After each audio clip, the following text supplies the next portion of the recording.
To check out all our products, go to musicnomadcare.com. Hey, it's Rand with Music Nomad. This video is designed to show you how to set up your guitar using Music Nomad's Keep It Simple setup method. The KISS process uses our precision gauges and tools combined with step-by-step general guidelines anybody can follow and set up their guitar to play and sound great. To get the job done right, you will need our 6-piece precision gauge set that includes a truss rod gauge and pick capo, string action gauge, radius gauge set, nut height gauge, and a 24-page instructional booklet. All of these uniquely designed to make the process much easier and precise than other gauges out there. The 3 Music Nomad tool sets are a 26-piece Guitar Tech screwdriver and wrench set, 11-piece truss rod wrench set, and a diamond-coated nut file set. With these 4 kits, you are able to set up most all guitar and basses out there. Before you get started on your setup, there are some pre-setup steps you should do. Remove all your strings with the Music Nomad grip cutter. With the strings now off, and with the Music Nomad radius gauge, measure and make a note of the fretboard radius, as you will need this info when you measure the string radius in the setup process. Tighten all screws, including the tuning machine bushings, with Music Nomad's Guitar Tech tool set. Polish your frets with Music Nomad's Fine Fret Polish. Clean and condition the fretboard with Music Nomad's F1 oil. Clean the body and neck with Music Nomad cleaners. Finally, put new strings on with Music Nomad's grip winder. Okay, now you're ready to start the setup, featuring our talented guest guitar tech who will lead you through the process. Have fun. Hey, it's Jeff Luttrell with San Francisco Guitar Works and Sonoma County Guitar Works, here to set up a Jackson with a Floyd Rose using Music Nomad's Keep It Simple setup system. With the goal of making setups accessible to everyone, my collaboration with Music Nomad has created a simple setup process to help you make your guitar play and sound great. So let's get started. So here we have this really cool custom Jackson. It has a Floyd Rose tremolo system. Now, don't be scared of the Floyd Rose. There are many videos that I've seen out there with people that are really put off by addressing a Floyd and the specific adjustments that you need to make in order to have them work well, play in tune, stay in tune, be level with the guitar body. And I'm going to go just a brief overview of the adjustments that are possible on this tremolo and tell you some of the possible challenges in setting one up before we get into the setup process. So the Floyd Rose tremolo, if you're not familiar with it, is what's known as a double locking tremolo system. The string is locked at the bridge end by blocks in the saddles, and it's locked at the nut end by locking blocks that pinch the string down on the nut. The double locking system makes tuning stability extremely accurate because the string is locked at both ends. It doesn't have any room to slide over a nut or slide over saddles, so it basically doesn't go out of tune no matter how hard you work the bar if everything's set up right. So as you get your guitar to pitch, one thing that you're going to want to do is make sure that your fine tuners are in kind of the middle of their range. The Floyd Rose, since it's double locking, you can't use your headstock tuners once the nut lock is locked. And that's on purpose. You know, it keeps the string from sliding over the nut. So the way that you tune a Floyd Rose after it is locked is you use these micro tuners or fine tuners down on the bridge. So if you don't check where they are, you might end up at the end of your setup and lock your nut down and then realize, oh, I'm a little out of tune, but my tuner is all the way down or all the way up. So what I do is I'll put them all roughly in the middle of their travel before I get started on the setup, so that at the end of the setup I have room to move. Because no matter how perfectly in tune you have the tremolo at the end of the setup, you may find that when you lock the nut down, it goes a little sharp or a little flat just because of the pressure of the nut locks on the string.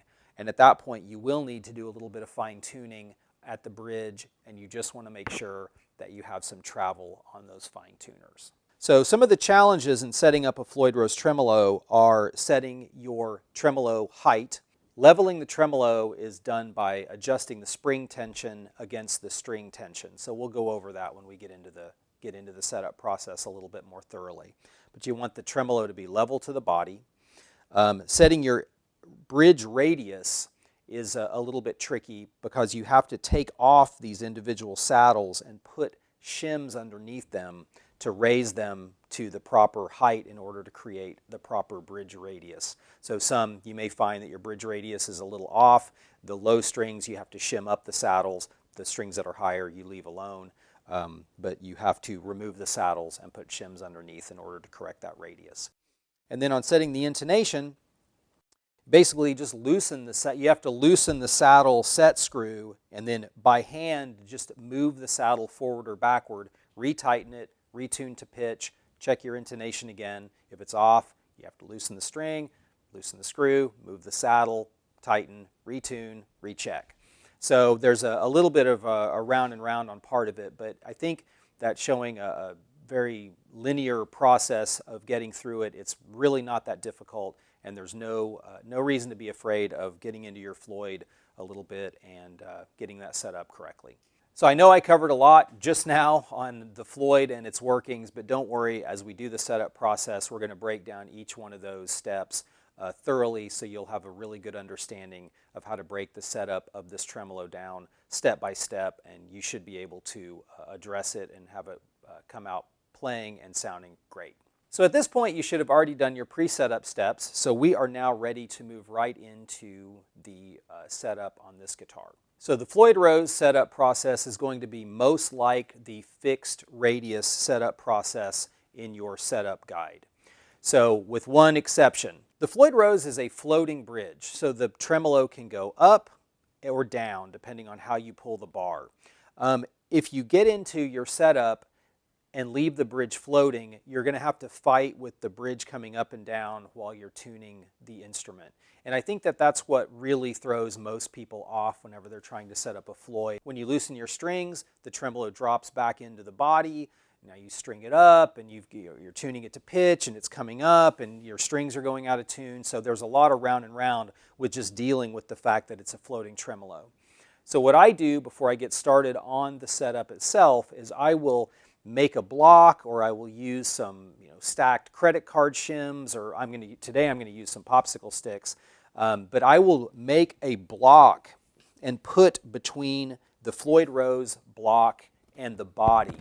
So what that does is it keeps the tremolo from being able to fall backwards into the body cavity, and it basically turns it into a fixed bridge. So you can take your strings off, you can tune it to pitch, you can do your intonation, you can do your bridge radius without your tremolo going up and down the whole time. At the end of the process, if you've kept your tremolo level the whole time, you basically just pop out the block and then readjust the tremolo to level, and you should be right in tune, and it should be very straightforward. So the first thing that I'm going to do on this is go ahead and block this tremolo. Now I'm going to cut up some popsicle sticks, and I have some other shim stock, and I'm going to make just a little stack to fill the cavity between the tremolo block and the body. So I'll go ahead and just quickly clip a couple of little wedges here, little shims, and see how many I'm going to need in order to take up that space. So I'll take these and just put these right in between the body and the tremolo block. And then I want to come over here and push the tremolo down and see if it's level, and it's with the body top. The FLOYD Rose bridge plate should be parallel to the top of the body. So this is a recessed FLOYD Rose. It has a cavity routed around it so that you can pull up on the tremolo and raise the pitch of the strings as well as push down. If you have a FLOYD Rose, like come on the EVH or some of the Wolfgangs or a lot of other guitars, especially older FLOYD Rose equipped guitars, they are often not recessed, so the FLOYD actually sits flat on the body top, and you don't have to worry about blocking those because the tremolo will just rest on the body. But for this, we want to keep the tremolo flat or parallel to the body top. So I put my shims in the back, and I'm just going to see when I push down, is it going to stay level? And it is not. So I need to put a little bit more of a spacer in there. So I'm going to use this, I just have some thin shim stock I'm going to put in there and just level that thing out.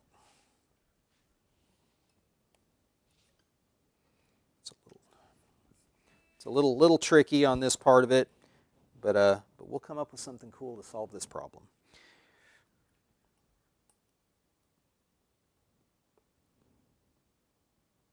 Okay. All right, now that is level. I can push down on the tremolo and it stays level with the body and it doesn't move. So this is going to allow me to do the entire setup with basically a fixed bridge. So at this point, it's no more complicated than working on a Telecaster or the Strat with a decked bridge or any other guitar with a hardtail. So after blocking the tremolo, I'm going to tighten the claw screws a little bit, add a little extra spring tension just to hold that secure against the blocks and so they don't fall out anytime during my setup. So I'll just grab a Phillips screwdriver here, come into the back, and just tighten these claw screws just a bit, just a couple of turns, just to make sure that I have pressure on my block. Okay, so first thing we're going to do is we're going to set our neck relief. Next thing we're going to do is set our bridge radius to match our fretboard radius. We will then set our action height by adjusting the studs of the FLOYD rose up and down. Then we're going to check our nut heights, and if we need to modify them, we will either shim the nut up, take shims out from under the nut if there are shims, or sand the bottom of the nut down to lower the action at the first fret. After that, we will set our intonation, and lastly, we'll set our pickup heights.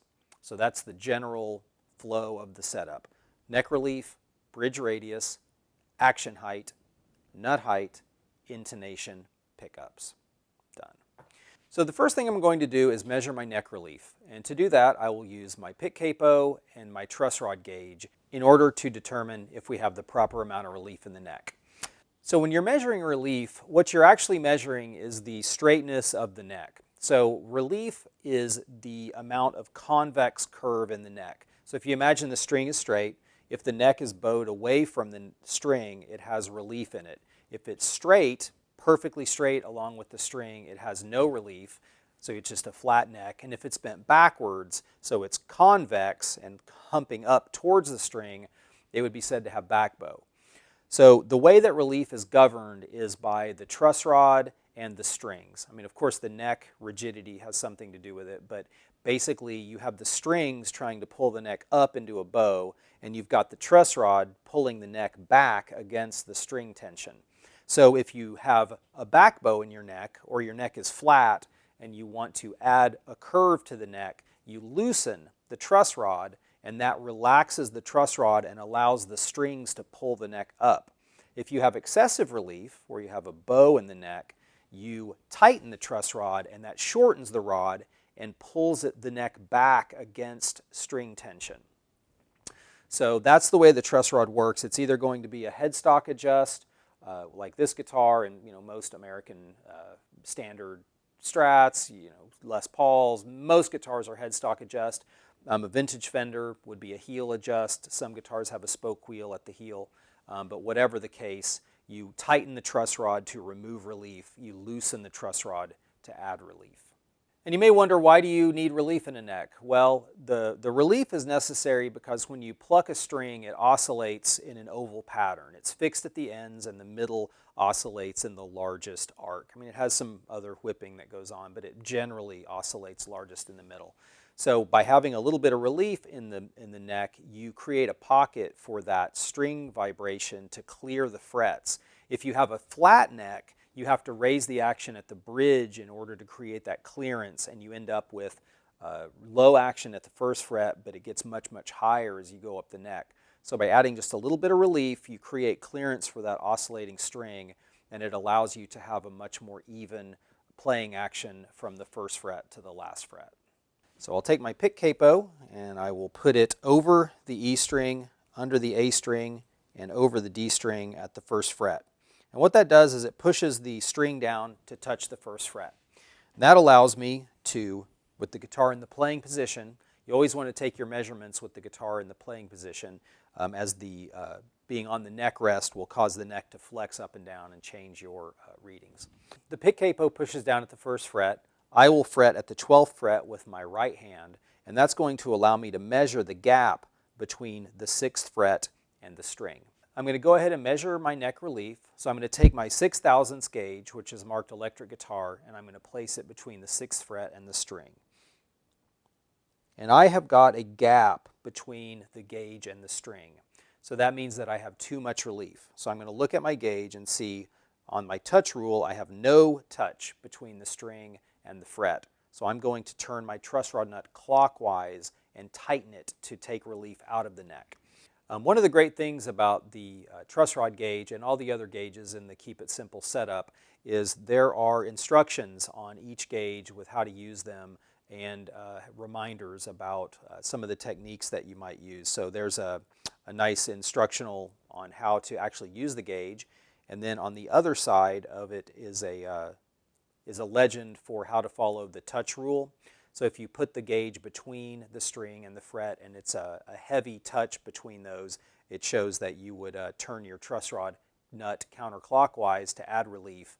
Conversely, if you put it in and there's no touch, you would turn your truss rod clockwise to decrease relief. So all the gauges have reminders on them and instructions how to use them. So it keeps it really clear, and they only have the gauges that you need. So you're not fumbling around with a feeler gauge set that has 50 different thicknesses of feeler gauge. It's just a lot simpler and a lot easier to use. So on this guitar, it is a headstock adjust truss rod. It has a truss rod cover, which has a Phillips head screw on it. So I'll go ahead and remove my truss rod cover.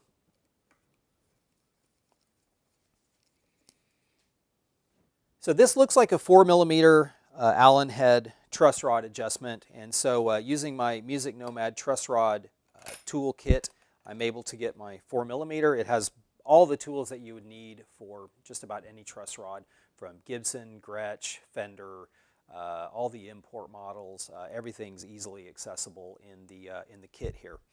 So what I'm going to do is take my 4mm Allen, and I'm going to put it into my truss rod nut.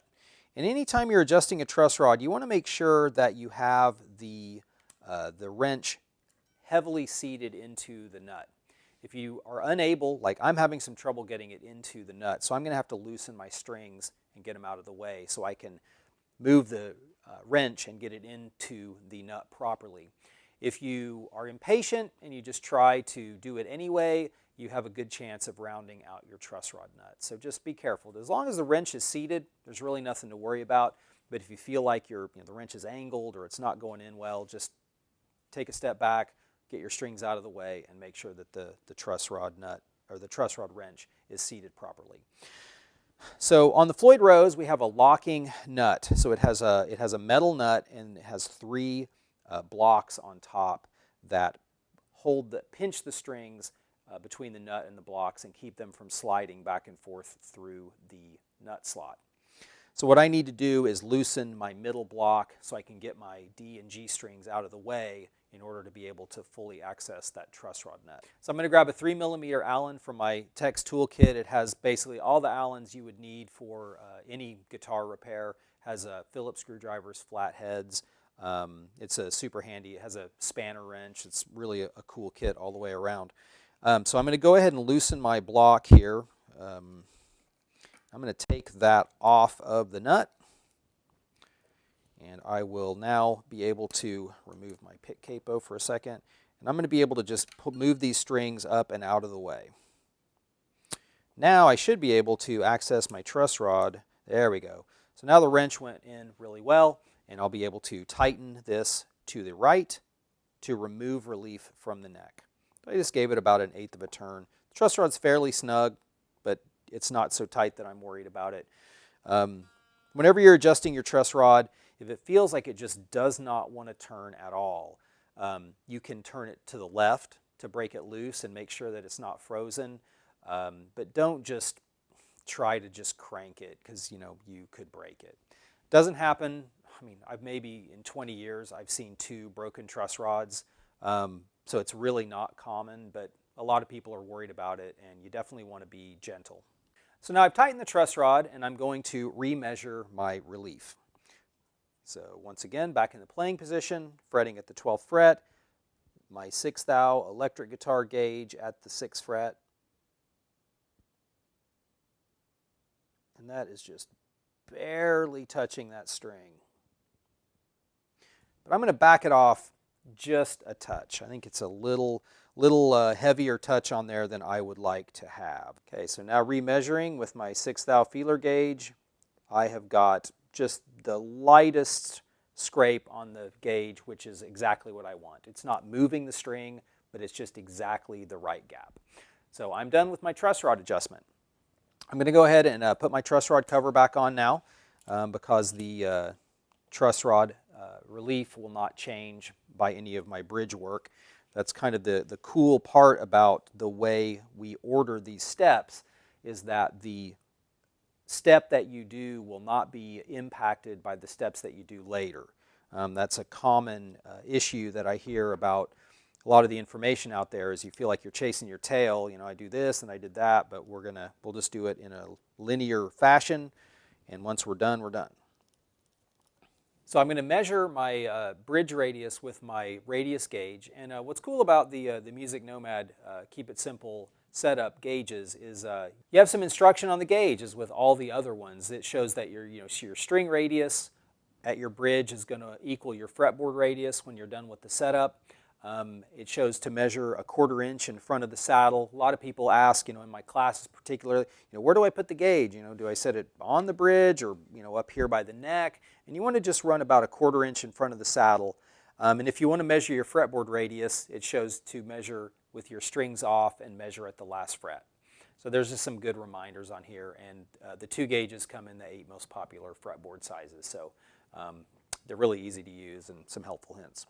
So I'm going to go ahead and measure my bridge radius, and I'm looking for a 16. Now I'm pretty close here, so they did a nice job on this one. I have got a low D string, and my A is a little bit low as well. So measuring my radius, another thing that I like about the gauges, we designed them black so that there's an increased contrast between the string and the gauge itself. So it's a lot easier to see where the string is in relation to the gauge. Another trick, I don't need to do it on this one, but if you're having a hard time seeing, you can put, if you have a white towel, you can put down behind to almost act as a light between the gauge and the string. Sometimes that's helpful. But it's really, really easy to see. I look down the gauge this way. You can bounce the gauge up and down lightly and see which strings are moving and which strings are not. That can help you to see your exact radius. Another little trick for determining what strings are correctly radiused and what are not is to gently pluck the strings on the neck, and you can hear them rattling against the gauge or not, depending on if they're touching or are too low. I'm going to shim those saddles up so that the string will then contact the gauge and make the radius a perfect 16-inch arc. Now to do that, it's a fun little process. I'm going to use the nut locks as kind of a capo to keep the string from slipping and flipping around.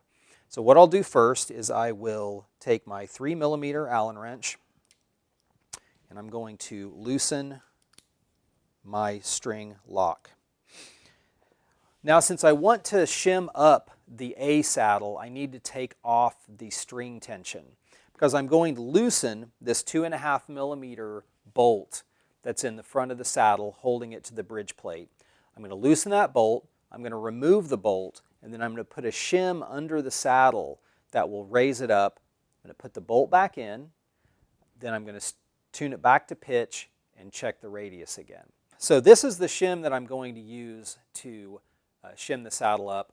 These are commonly available. If you just look up FLOYD Rose shim set, you'll be able to find them from any number of vendors. They usually come a dozen to a pack, and you should not need more than probably 6 or 8 if you have a FLOYD that's really out of whack. But I find that usually 4 is about the average that I need for a typical FLOYD setup. This one looks like I'm only going to need 2, so it varies. One of the ways that FLOYD Rose governs the relief curve on their tremolos is they come with a shim sometimes underneath the inner 4 strings.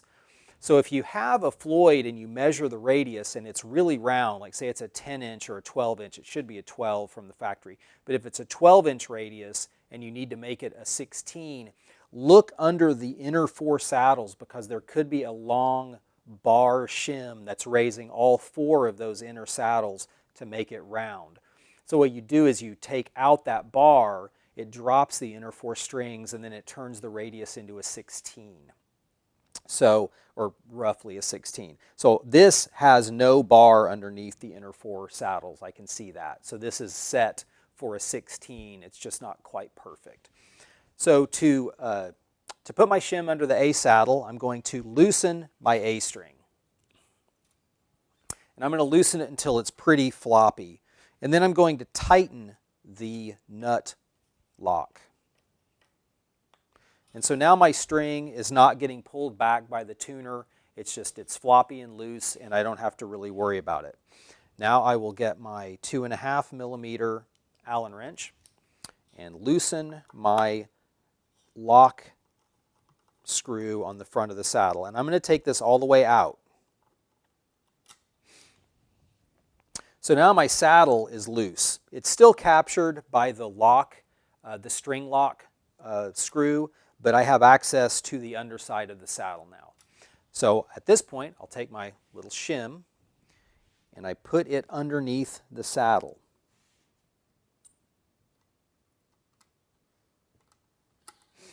Then you can use your 2.5 millimeter Allen to kind of scoot that shim into place, and you want to get it to where the hole in the shim is above the hole in the bridge plate that you're going to use for your saddle lock screw. So now I'll take my saddle lock screw, put it back into the bridge plate.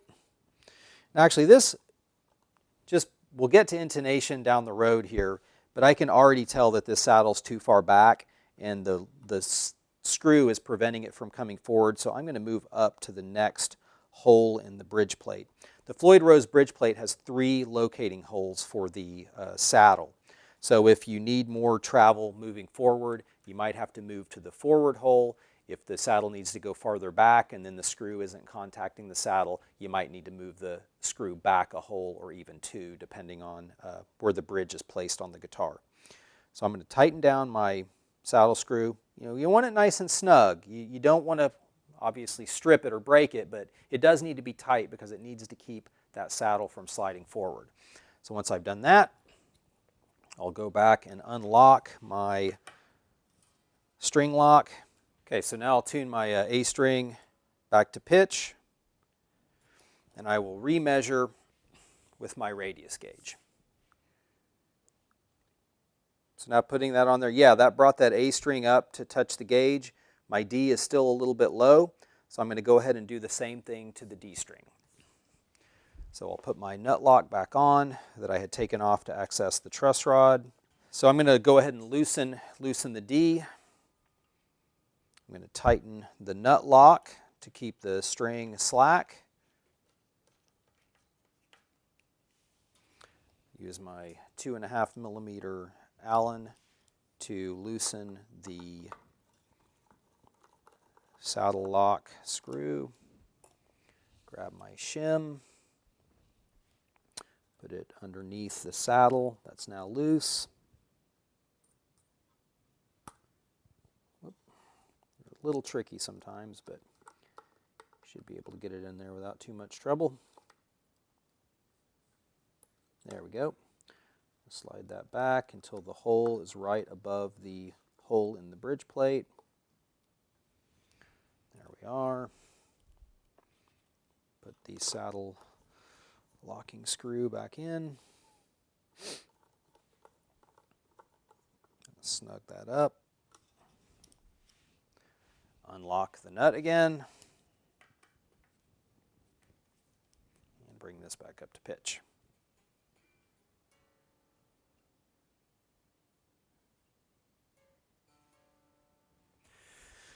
All right, let's remeasure and see what we've got.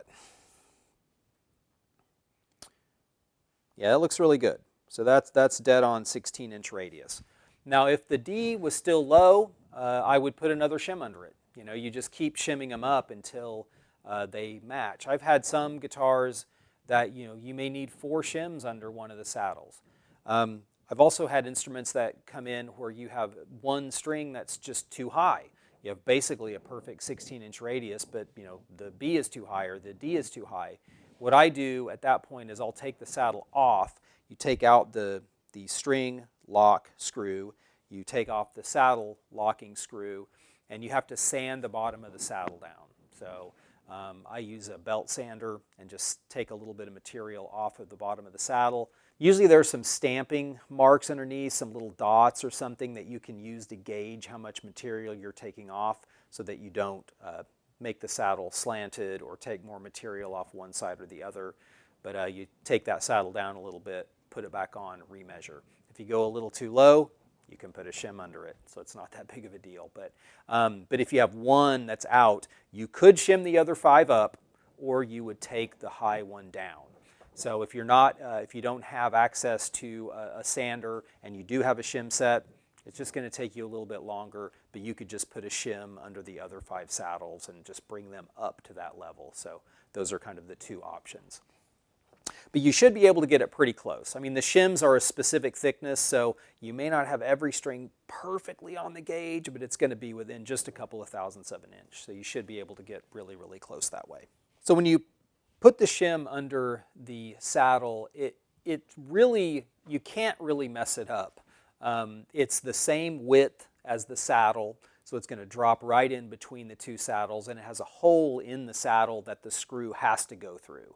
So if you put the shim in backwards, there's going to be no hole for the screw. If it's too far forward, the hole's not going to line up with the bridge hole. So just be sure you get it down flat underneath the saddle, slide it back underneath, and you'll see the hole in this shim line up with the hole in the bridge, drop the screw in, and you're good to go. So now we've set our bridge radius, and now we will set our action height. On a FLOYD Rose, that is done by adjusting these 2 studs up and down. The FLOYD pivots on 2 pivot studs, and they have a 3mm Allen recess. So if you want to raise the action on the bridge, you loosen the screws, and they come up out of the body, lifting the bridge. If you want to lower the action, you tighten the screw to the right, it drives it into the body, and it lowers the bridge. Basically, the screw has a V in the top of it that the FLOYD Rose pivot rests in. And that's what allows the FLOYD to pivot with so little friction and allow it to stay in tune as well as it does, because it has a knife edge on the front of the bridge plate that rests in a very sharp V. So there's just very little contact there. I will mention that if you have a FLOYD Rose, you've done all your setup work, you've got everything locked, your strings are stretched properly, everything's done correctly, and you have tuning issues, you may have worn knife edges on the front edge of the bridge plate. So typically the way you can tell that is if you pluck your string and it's in tune, if you make the FLOYD go down in pitch and then release it gently, if it stays flat, that's an indicator of a worn knife edge. Or conversely, if you have your string in tune and you push the FLOYD backwards and release it and it stays sharp, that's also an indicator that the knife edges are worn. If you really have to get by, you can maybe refile them, but you just really need a new tremolo at that point. Could also be the studs. Sometimes the studs will get worn, but if there's any wear in that interface between the plate and the studs, it can cause tuning instability issues, because these should just stay in tune really, really well. So now we'll set our action height. I'll get my string action gauge, and this is possibly my favorite tool in the whole Keep It Simple system. The string action gauge has 3 different types of measurements. You've got 64ths, you've got thousandths of an inch, and you have millimeters. So no matter how you like to take your action measurements, we've got all the common measurements on here. Also, on each side of the gauge, there is a chart that will show you the suggested measurements for electric, acoustic, and bass in both SAE and in metric. So if you want to determine the right action for your guitar, you can consult the chart and find that information right there easily. We've also got a pickup height ruler on both corners, both inches and metric, and a little ruler along the edge if you need to take some other measurement on the guitar. But what's really cool about it, above all those things, is the black background with the white lines. It's so much easier to read than the silver with the black etching. I've been using other types of gauges for 20 years now, and this is hands down the easiest one to read and to use. So the chart with the suggested action heights, these are numbers that we have come up with over 20 years of doing this with what measurements work really well for most players. And this is not just something that we made up. I mean, this is empirically proven over decades of use at my shop. And we consulted with other top shops in the country to just make sure that we were in the right ballpark. So I think that you'll find if you follow these action measurements, you're going to end up with a guitar that plays really well. I'm going to measure the action height on this guitar, and then I'm going to set the action to the low medium action on an electric. So that's going to be 60 thousandths of an inch on the bass side and 50 thousandths of an inch on the treble side.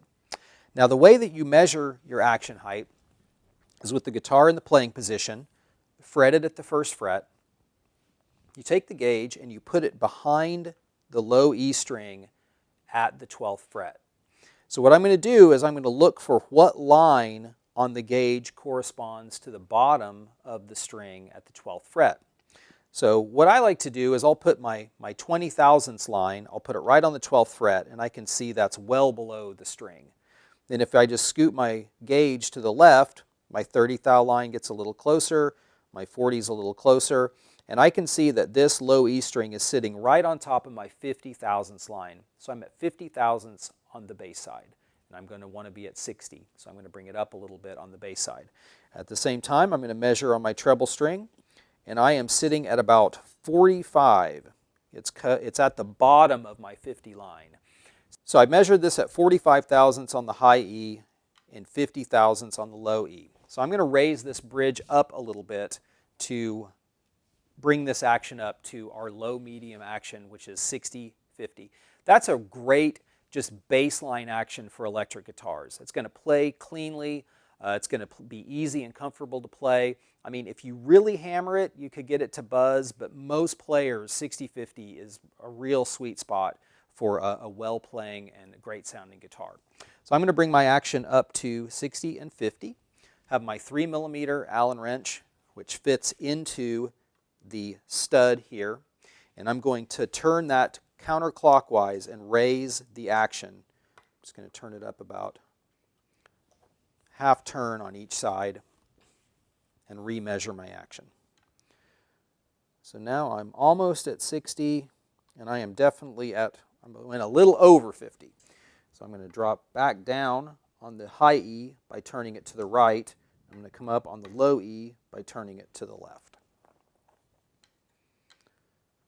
So there I am, right at 60 on the low E, and right at 50 on the high E.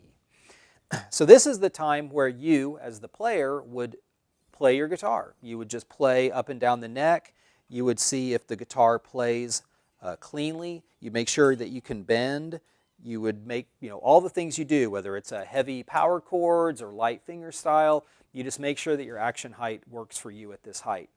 If it feels a little high, you're not getting any buzz, you might want to drop down to the low action spec on the gauge. If it's a little buzzy, maybe you're a little heavier hitter, you might want to move up to the medium action on the gauge. But that's the beauty of having the chart and the ability to measure, is that you can take steps up or down and do it in a measured way so that you don't just all of a sudden realize like, oh, my guitar, it doesn't even play anymore, the action's so low, because you just started turning screws and didn't really have a way to quantify what you were up to. I'm going to leave it here at 60 and 50, and I'm going to move on to measuring the height of the strings at the nut. So now I'm going to measure my nut heights, and I will use my nut height gauge, which is very similar to the truss rod gauge.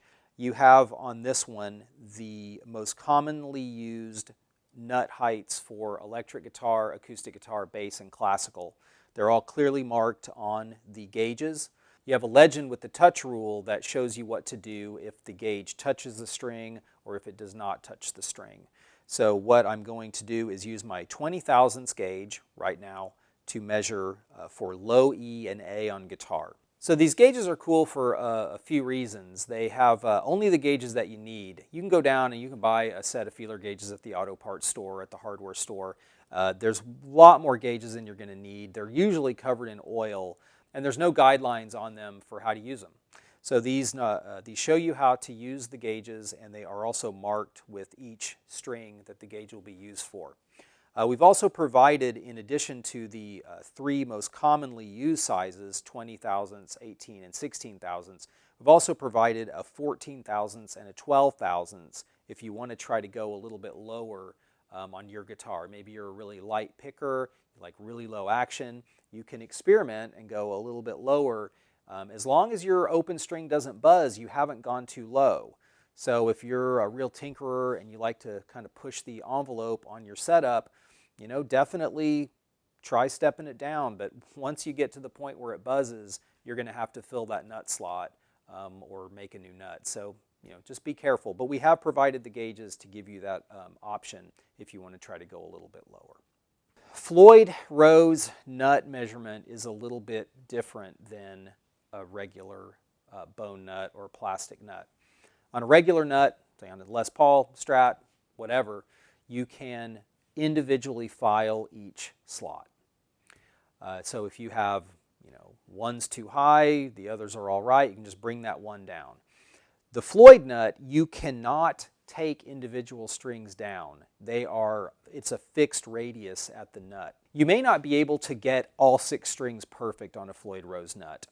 The lowest string is going to be the limiter.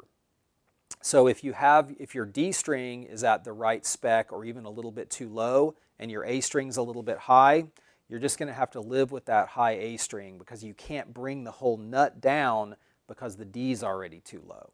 So what I do is I will measure all 6 of my strings and I will see where I am overall and then determine, can I bring the entire nut down or do I have a string or two that's going to be too low? So I'm going to go ahead and measure all 6 strings and then we'll see what we can do here. So on my first fret, I'm going to measure my low E at 20, and it's got a little bit of a gap, not much. My A string also has a little bit of a gap at 20, so my low E and my A are a touch high. So if I can bring the nut down, I definitely will. I'm going to go ahead and measure my D and G string.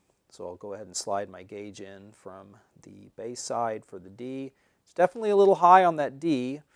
And then I'll come in from underneath for the G. And it is way high on that G. So now let's check the high E and B with the 16 thousandths gauge. It's very high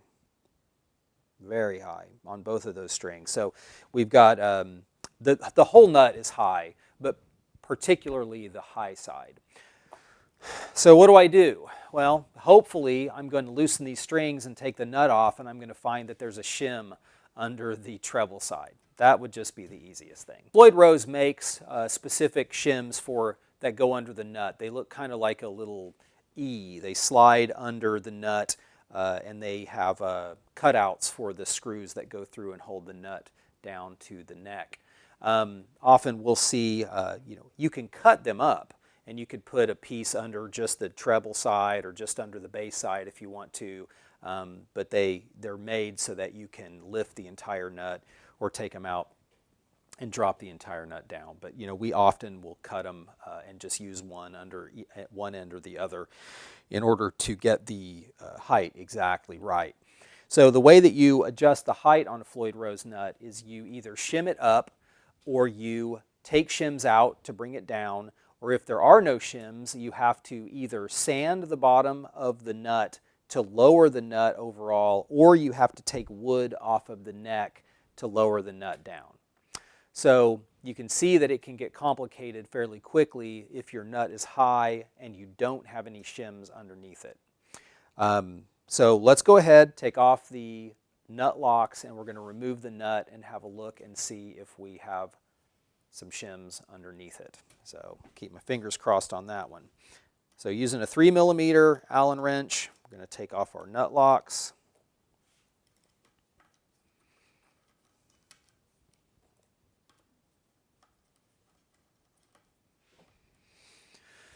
We're going to loosen our strings. And now you can see my FLOYD Rose is not falling down because I have it blocked. So that's the beauty of setting it with a block in the back. You can tune your strings up and down without the FLOYD going crazy on you. All right, so now I've got my strings loose. I'm going to pull those over the side of the nut. Actually, loosen that one a little more.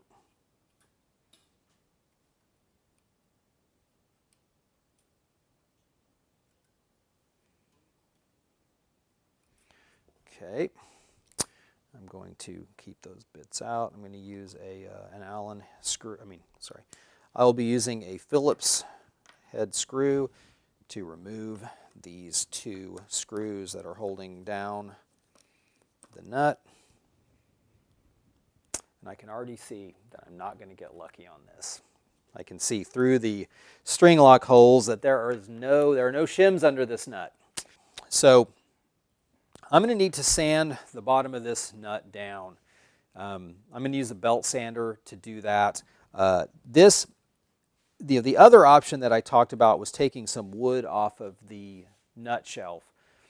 That's definitely trickier. I've done it plenty of times, but there are a lot of things you have to be careful of, and I'm just not going to get into that in this video. But I will get into how to sand this nut bottom down. You have to be really careful whenever you're doing this because it's very easy to tilt the nut and sand more off one corner or the other, or make the nut not be square anymore. You don't want to tilt the nut backwards or tilt it forward because you sanded the bottom of it unevenly. So it's very careful as you're sanding to watch where you're taking material off so that you can be sure that you're keeping the nut square.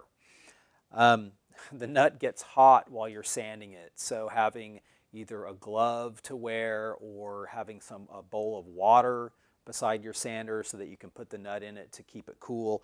Sometimes what I'll do is I will take a couple of the string lock screws and I'll put them in. I'll be able to use those as a little handle to hold on to the nut, and that helps to kind of dissipate some of the heat. So I'm going to put it on the belt here and get started sanding down the bottom of the nut. So now I've got a very even reveal over the entire nut. I've taken off just a tiny bit on the bass side, and I'm going to work more towards the treble side. But you can see the layers of plating. Nothing. I've got a center section that looks pretty even. So now I'll be able to push down on the treble side and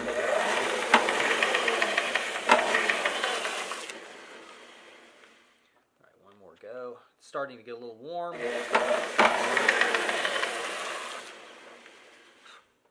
So that's good. I've taken more off the treble side. You can still see plating down here on the bass side. So I've taken off less down here and more down here. So I'm going to go ahead and put this back on the guitar and see what we've got. Now I'll put the nut back on the guitar and string it back to pitch and see if I have the proper action height. It doesn't take much to bring the nut down, so definitely slow and steady. But just like the saddle, if you had a high saddle that you brought down too far on accident, you can always shim it back up. And it's the same thing with the nut. If you go down just a little too far, you can always put a shim under it. So it's not the end of the world. And it's totally appropriate, and it's not any kind of a problem to have shims under the saddles or the nut. I know a lot of people wonder about shimming next. Does it impact the tone? Or shimming, sometimes you don't want to put shims under things, but it's fine under these nuts and saddles. I think the fact that FLOYD makes the shims lets you know that. Okay, so now I will tune this back to pitch.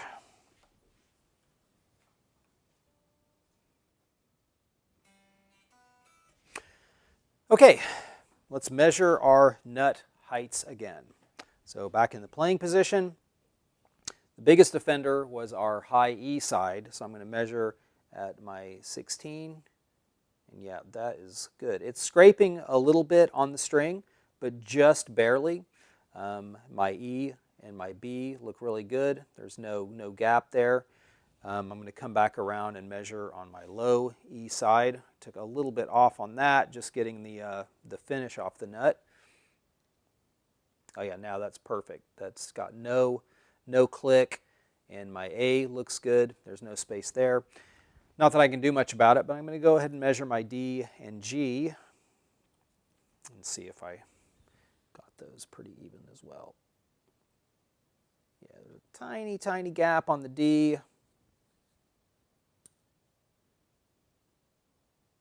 But we are good. We're good on the G.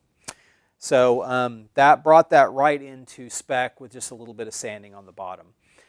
If you don't have a belt sander, it's going to be a little tough. You know, we have shown on our saddle video you could use a block and paper, but you'll never make it happen with that. You've got to have a power sander. So, but that is the process for bringing it down and making it correct. If you're having trouble getting the nut heights correct, just go down to your local shop. They should be able to help you out. So I'm going to go ahead and put my nut locks back on. I'm going to leave them loose for the moment, but I'm going to need them on here in order to set my intonation, which is the next thing that we're going to do. So now that we've set our relief and we have set our bridge, radius, and action height, I'm going to go ahead and get ready to set my intonation. So using a 3mm Allen, I'm going to go ahead and put my nut locks back on, and I will need them whenever I'm setting my intonation. So now we've set our neck relief, our bridge radius, our action height. We've set our nut heights correctly, and now we're going to set our intonation. So intonation is the adjustment that makes the fretted notes play in tune with the open strings. So the saddles move back and forth, and those allow you to set the amount of compensation needed to make the guitar play in tune. The reason that you need that is because when you fret your string, you're stretching the string as you push it down to the fret. And if you didn't have compensation, all of the notes would play sharp because the string is stretched, just like bending a note up to another pitch. So what we do in order to eliminate that tendency to play sharp is we're able to lengthen the scale, which flattens the note. So these saddles adjust forward and backward manually. There's not a screw that adjusts them forward and backwards like on a Stratocaster bridge or on a Les Paul or most other guitars with individually adjustable saddles. These just slide back and forth, and they have a locking screw that holds them in place. So what we're going to do in order to change the intonation if it's out is we will loosen the string, loosen the locking screw, then just scoot the saddle backwards or forwards in order to set it in the proper place for correct tuning on the fretted notes. So now we're going to get the guitar perfectly in tune. This is the time where you really need to be sure that you're using a really good quality strobe tuner. There are many on the market, but be sure that you have a very accurate tuner, and you want to make sure that your guitar is perfectly in pitch. Now, the adjustment of the saddle, a simple way to think about it is if your fretted note is flat, you're going to move the saddle forward towards the neck. If your fretted note is sharp, you're going to move the saddle back away from the neck. So fretted is flat, move it forward. Fretted is sharp, move it back. So I'm going to check my low E string, make sure that I'm right on the money tuning-wise, and I am. Then I'm going to check my 12th fret. I'm a tiny bit flat. And I'm going to check my 17th fret, and I'm a tiny bit flat. So since my fretted note's flat, I will move my saddle forward. To do that, I'm going to loosen my low E string all the way, make it flappy or floppy, whatever you want to call it. I'm going to tighten down my nut lock just so that my string doesn't have any tension on it. And I'm going to come down here and I'm going to loosen my saddle locking screw. Now, this saddle is already as far up against this screw as it can go. It can't go any farther forward. So I'm going to move the screw to the next hole up in the bridge plate. Now, one thing I'm going to try to do is keep my saddle relatively close to where it is right now, because I don't really want to move the saddle very much. I just want to move the screw without moving the saddle. Then I can snug that back down. and then leave just enough room for the saddle to move, and I'm just going to push this saddle forward just a bit. And then I'm going to tighten that screw down without moving the saddle. So now reopen my nut lock and tune it back to pitch.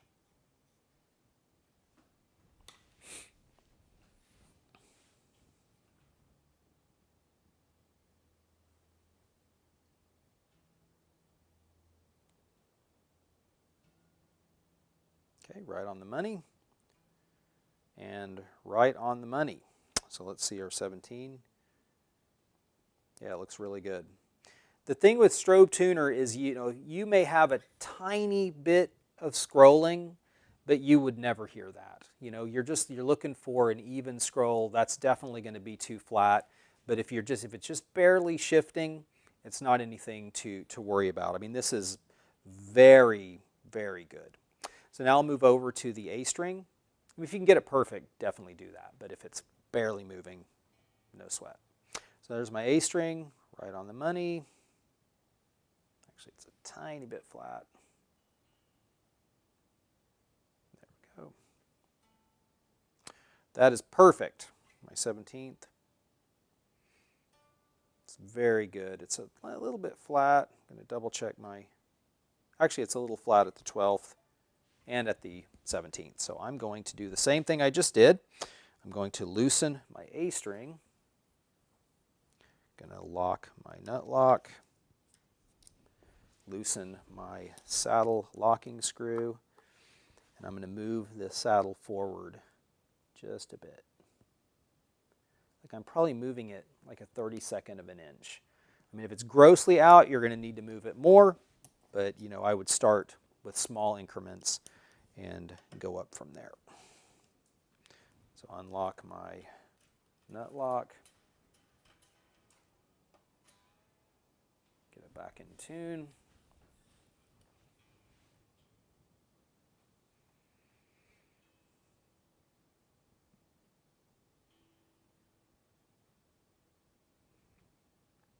And there we go. Perfect. Move over to the D. Having a little trouble getting it right on the pitch. That's good right there. That is perfect at the 12th and pretty much perfect at the 17th. So I'm going to leave that alone. I'm going to move over to the G. Get it right in tune. And again, it really is important to have it exactly in tune. And if I find that the intonation is much out, before I move the saddle, I'll just double check my open string and make sure that it's still in tune and didn't drift a little bit. And after you move your saddle, you're always going to want to make sure you're back in tune. Okay. It's really good. It's really good on the 17th too. That's as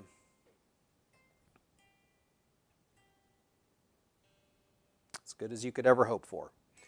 So now we'll move over to the B. It's really good on the B. Tiny bit flat at the 17th. I'm going to move the saddle forward just a hair.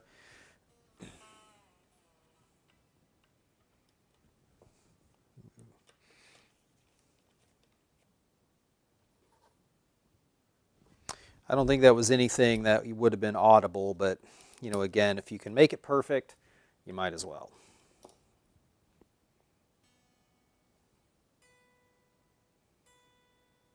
It's really good. And yeah, that just eliminated that little bit of flatness there. Let me just make sure my...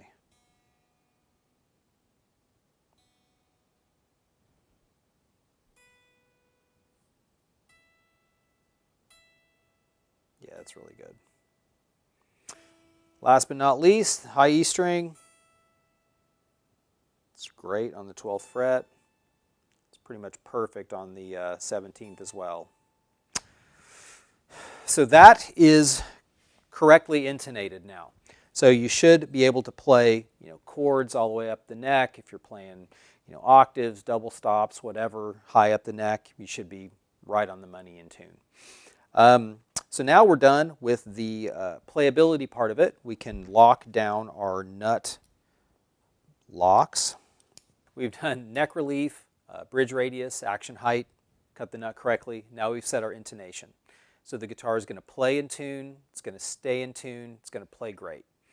So now the last thing that we need to do on the playability here is just free the FLOYD rose back up. We've got the blocks in the back, so the FLOYD is not floating right now. Now if you remember, I tightened the claw screws just a little bit to hold the blocks in the back between the tremolo block and the body. Now if I go ahead and just pop the blocks out, the FLOYD is going to fall backwards a little bit because the springs are too tight. So there's a couple of things you can do. One, you can just take the blocks out and let it fall back and then loosen the claw until it's back at pitch. And then that should that'll have the FLOYD exactly where it was the entire time you were doing the setup. So everything will be right back to normal. Another thing that you can do is you can, if you kind of hold the guitar up, you can loosen the claw screws until the blocks just fall out. And that should be also extremely close. What we usually do is we'll just lift the FLOYD up, the blocks will fall out, but then the trem's going to be back a little too far. Now you're like, oh no, that's what I was trying to avoid this whole time. Well, all you have to do is now loosen your claw screws until the guitar is back at pitch. So I'm going to go ahead and I'm just going to lift up the back of the FLOYD, and out come my little assemblage of shims and blocks. So now that I've done that, I'm sharp because my FLOYD has dropped back a little bit. So what I'm going to do is I'm going to loosen the trem claw screws until I'm back at pitch. So these two screws go through the claw into the body. The springs are attached to the claw and attached to the tremolo block. If you tighten the claw screws, it increases the spring tension and it pulls the tremolo down and it pulls it against the strings harder. If you loosen the claw screws, it relaxes the spring tension and it allows the strings to pull the tremolo back up. So right now my spring tension is a little too tight because I wanted to hold the blocks in place. So I'm going to just pluck my low E string, and I can see that I'm at an F, but slightly flat. I'm going to go ahead and now loosen my claw screws, and you can watch on the tuner, you can see the guitar coming into tune. I'm just loosening them evenly on each side.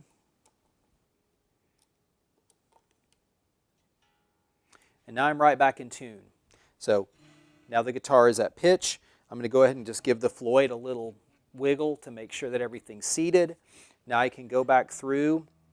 I'm a tiny bit flat. So I'm going to keep loosening until I'm right at E.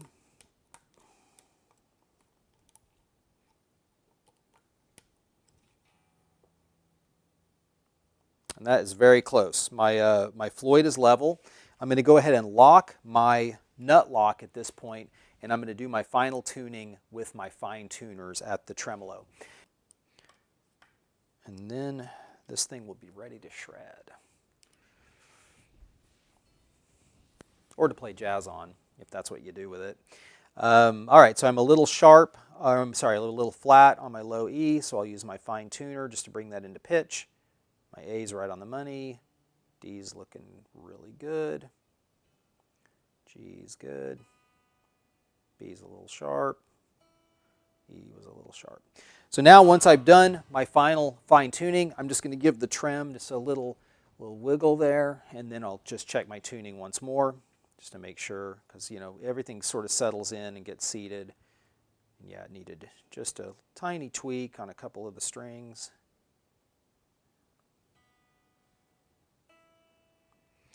But that is good to go.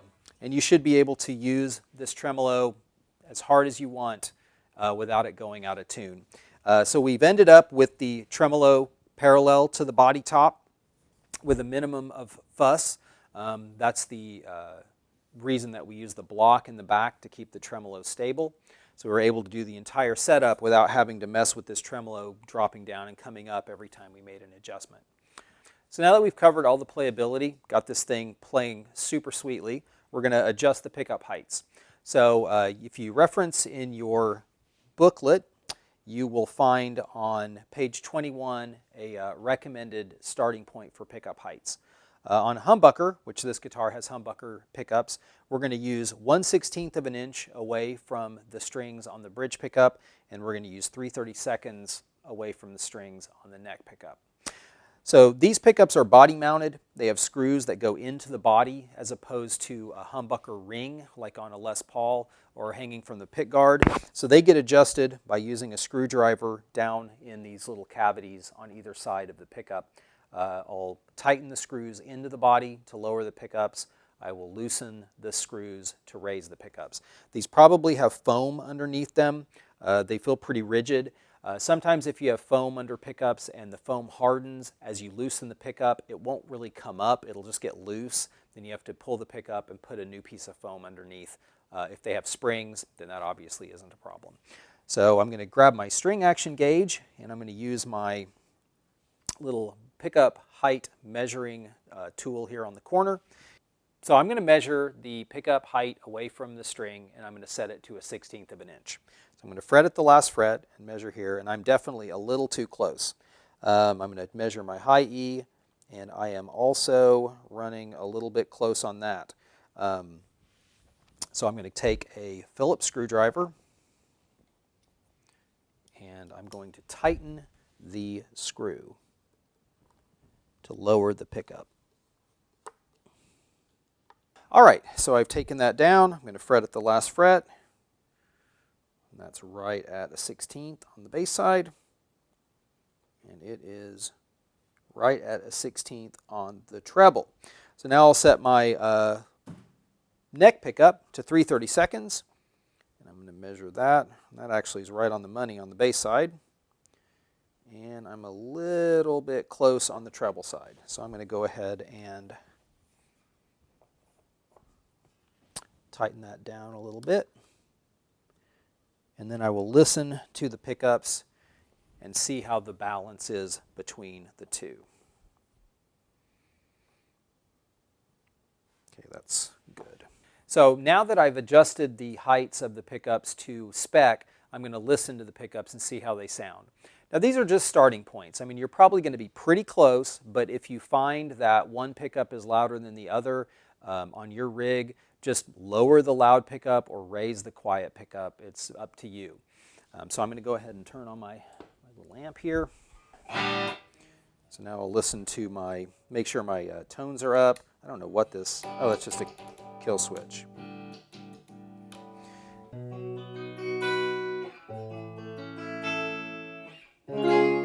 So that sounds very even across the pickup. Now I'm going to flip between the bridge and the neck and listen for any volume difference.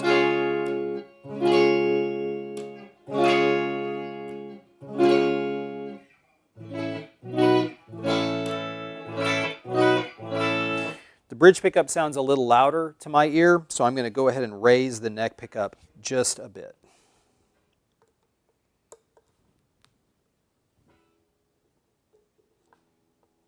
Just maybe a half turn on each side.